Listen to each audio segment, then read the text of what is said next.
Hello again, this is Mr. Jarrett, and we are still working on our Unit 1 Intro to Solid Modeling activities. In these activities here, we are still trying to figure out what is the most efficient way of drawing the object at hand, keeping our origin exactly where it is located in the picture. So I had printed this paper out for you, and I gave you this white space down here, and you are trying to look at this shape and think in your head mentally of what this would look like from the top view, from the front view, and from the side view.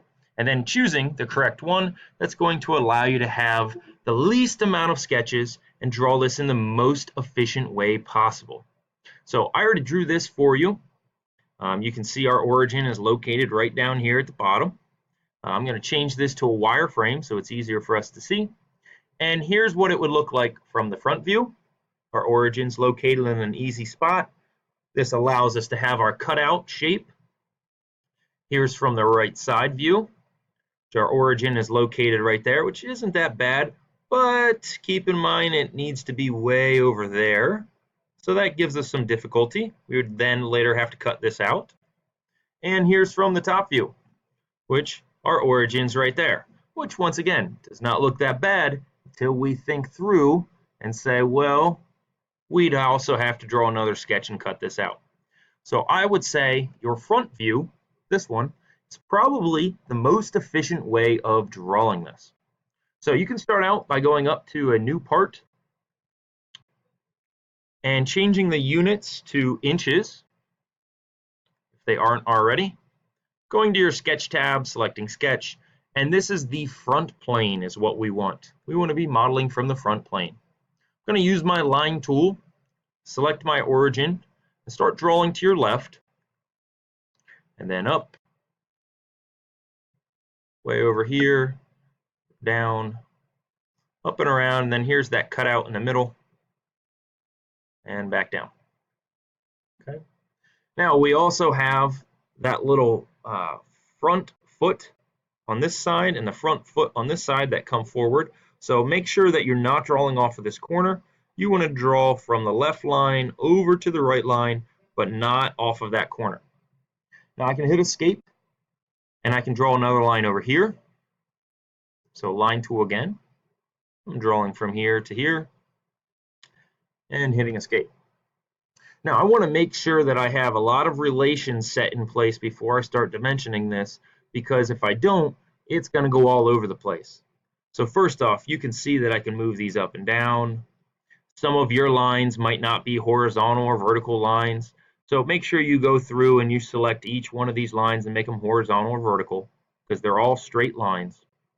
We also want to make this bottom line and this bottom line, so hold in shift and select both of them. We want to make them collinear. Okay, so they're on the same plane here, sharing the same line.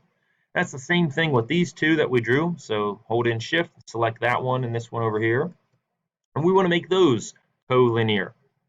We can also set those to equal. So I made them collinear and equal. So now if I scale one of them down, the other one will scale down. As you can kind of see, it shrinks. Okay. So those are some relations, making sure that things are horizontal or vertical. Bottom two are collinear, these two are collinear, and those are equal. Now you can go ahead and start dimensioning this. So the overall width, that's the top line, that has an overall width of 2. The overall height, which is on the far right side, that's going to be 1.25. And of course, if this shrunk your lines, they're past, you might need to get off the dimension tool. So I'll give you an example. Say your lines are down here for some reason. You need to get off the dimension tool, click and hold on your dot and drag them back up.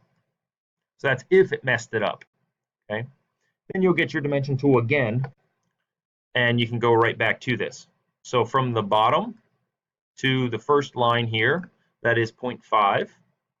Notice it moved the other side as well.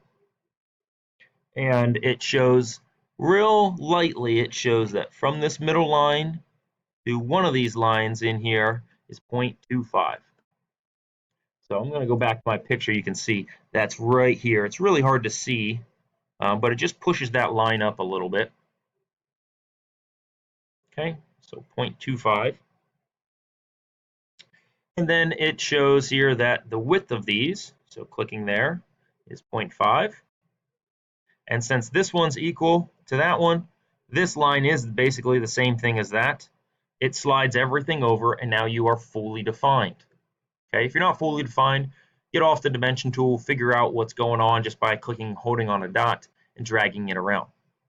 Okay, if you are fully defined, you can go to the Features tab, hit Extrude, and here I'm going to select all of these regions, so this, and this, all three of them, send this backwards. I'm going to set my distance to the difference between 1.25 and 0.75.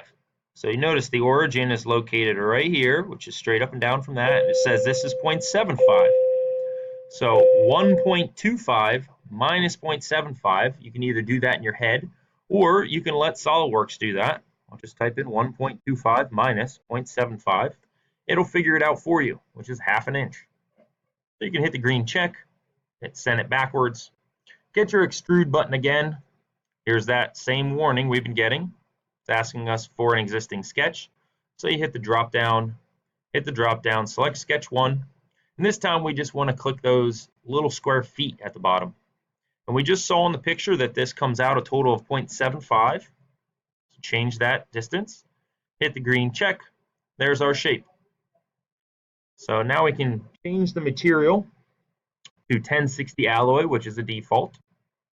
Go to Evaluate Mass Properties, and you should have a total mass of 0.12 pounds. If you got that, you can save this assignment, and you can move on to the next one. If you didn't, go back, edit your sketch or your extrusion until you have this correct.